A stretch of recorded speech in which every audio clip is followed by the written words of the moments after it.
expect to see on the test. Expect around 20 questions. Of those 20 questions, you're probably going to see maybe 4 to 5 questions that are absolutely zero partial credit because they're concept questions. Concept questions such as,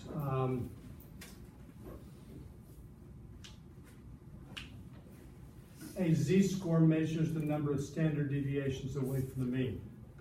True or false?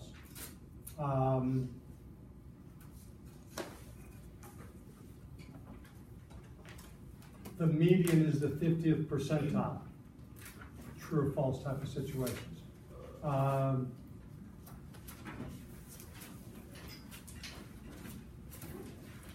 I can't think of off the top of my head, but I know we've seen in that normal distribution section, we saw several questions that were very definition based, that didn't require you to do any work. And most of the questions of that type, they targeted on the 5 numbers, or excuse me, not the 5 number summary, on normal distributions. Expect to see probably 3 to 4 questions involving proportions where you'll be asked to solve those. Some of those will be given, the proportion will be given to you. All you'll have to worry about is being able to cross multiply and solve the proportion. At least one of the problems in the proportion solving will give you a word problem where they ask you to set up the proportion and then be able to solve. So by way of memory, remember the question on the proportion exercises that told you that 1/2 cup of cereal gave you 150 calories and 9 grams of fiber. So if you were particularly hungry that day and you ate 2/3 of a cup, how many calories were you going to get and how many grams of fiber you're going to get? That's the type of proportion problem you might have to set up in the exercise. 5 to 6 questions involving mean, median, and mode questions, not more questions, mode questions. And that means that those are probably going to be the types of questions that you're going to have 0 partial credit for because they're all about what you put into the calculator. There isn't any work for doing that. Not expecting you to do any work. So there's not a whole awful lot of partial credit you can show. So it may say on the test, on that question, it says, this will be answered online, no need to do any work here. Or a question that just says no work is for these problems. These problems would not be partial credit questions because you're dumping information into the calculator. You're letting the calculator do all the work. You have very minimal amount of physical work to go along with that. There will be at least 2 questions, and I can probably tell you exactly which 2 they're going to be, involving 5 number summary, your ability to find fences, outliers, and explain the significance of the 5 number summary. So on the central tendency exercise, we had one question that was a long 45-piece data set problem.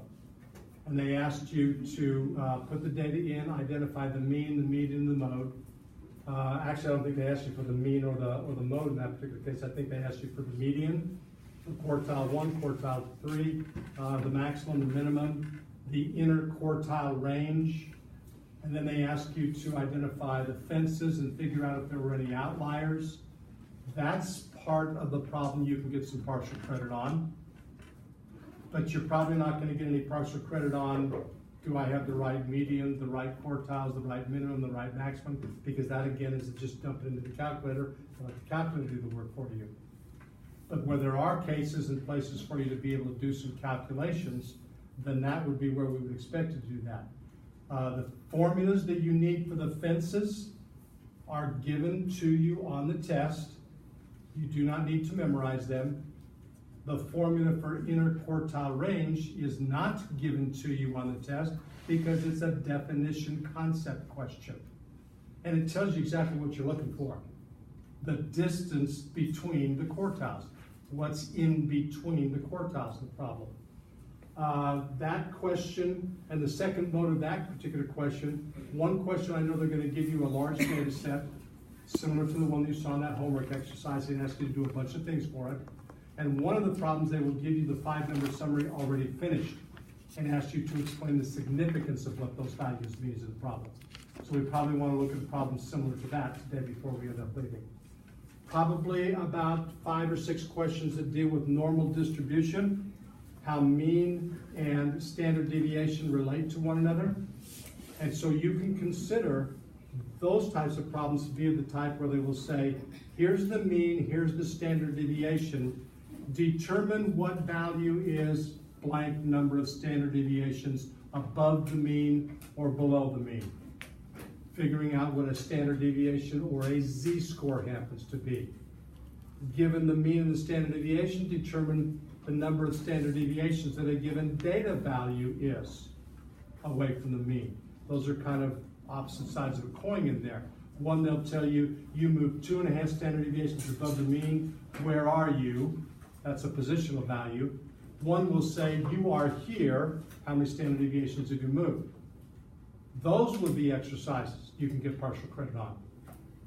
And at least one exercise that will ask you to be able to show an understanding of what the 68, 95, 99.7 rule is, commonly known as the empirical rule. Okay, so that's kind of a good cross-section of what you'd expect to see. A lot of multiple types of problems that are the same type, some easy problems. You should not be missing any of those 4 or 5 questions on terminology because those are definitions. And you probably shouldn't be making mistakes with the normal distribution problems if you've done the work you need to do for those. By the way, normal distributions are due tonight if you're not finished with that yet. So some of you maybe haven't seen the full spectrum of questions out there. So specific questions that we want to target. Specific, because only 4 of you have opened up the practice test yet. So I'm probably not going to open up the practice test and work problems for you because you're supposed to do that. Okay? But if you have specific type of concept questions you want to target, I probably already have slides ready for those because I did this last class. So what do you want to talk about? 68, 95, 99.7 rule? So let me see.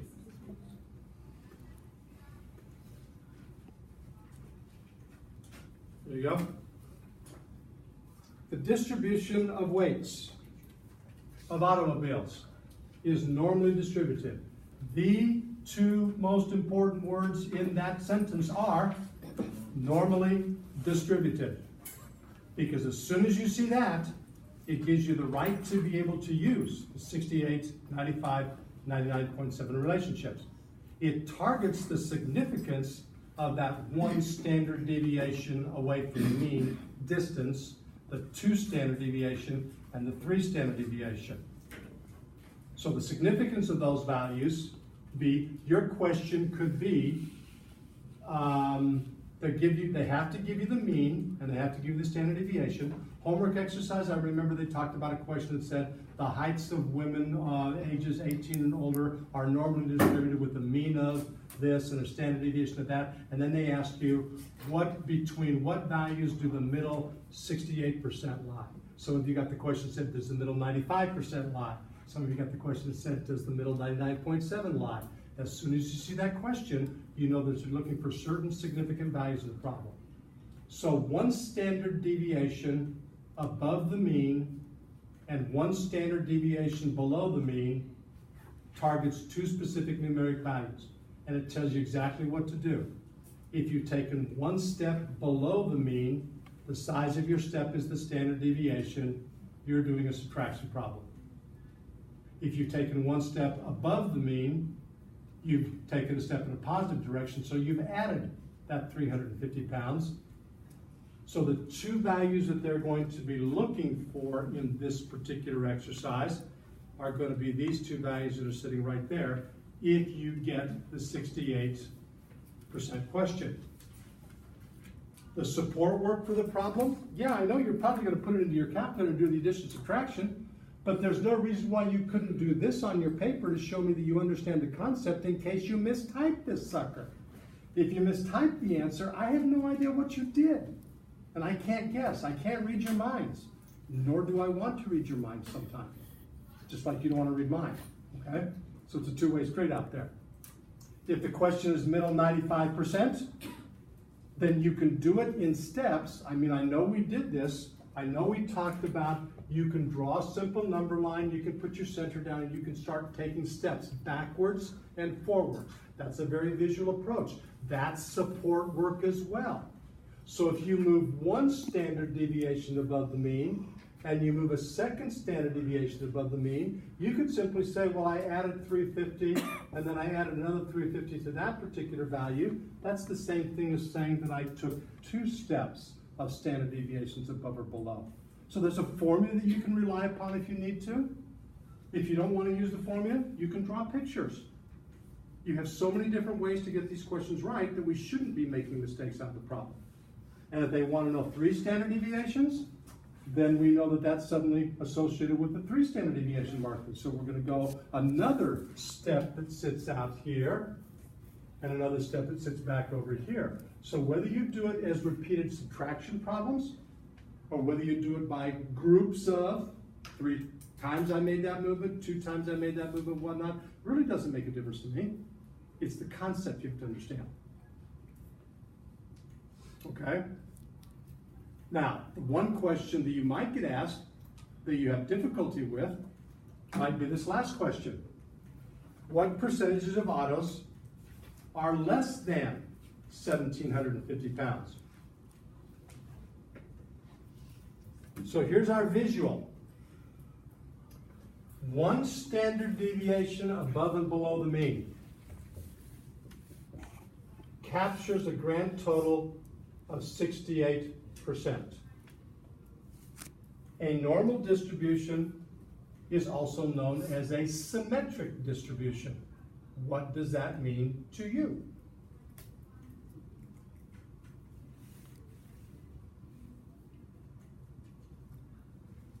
How many times a day do you look in the mirror?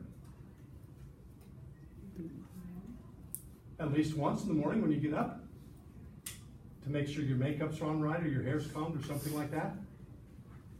So you're familiar with a symmetric distribution because it's called a mirror image. So how much distance is over here? And how much distance is over here? The same. So what portion of this 68% is below the mean but not past 1 standard deviation? Real simple. 34%. And does that mean I also have 34% sitting up here above the mean? That's the beauty of the symmetric relationship. And if this is where 1,750 lies for that particular problem, and if you recognize that the mean, the median, and the mode all are expected to be at the same place in a perfectly normal distribution, then you know the median tells you that you have 50% of the data over there, and you have 50% of the data over there. So if that's the case, haven't you already accounted for 34% of that left-hand section? What have you not accounted for? 95 and 99.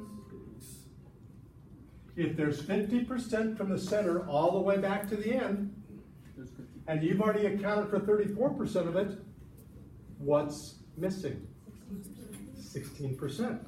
It's a simple 50% minus that 34% to give you 16% of the data. What if they would have said greater than 1,750 pounds? 68 plus. Now we've got 34 plus this upper, which would be the other part of the coin. Now we have 50 plus 34, which would be 80%.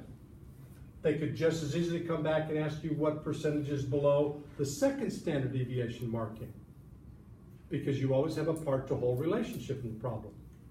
So when we went to the 95% distribution, this is why we took the time to break up these into individual sections.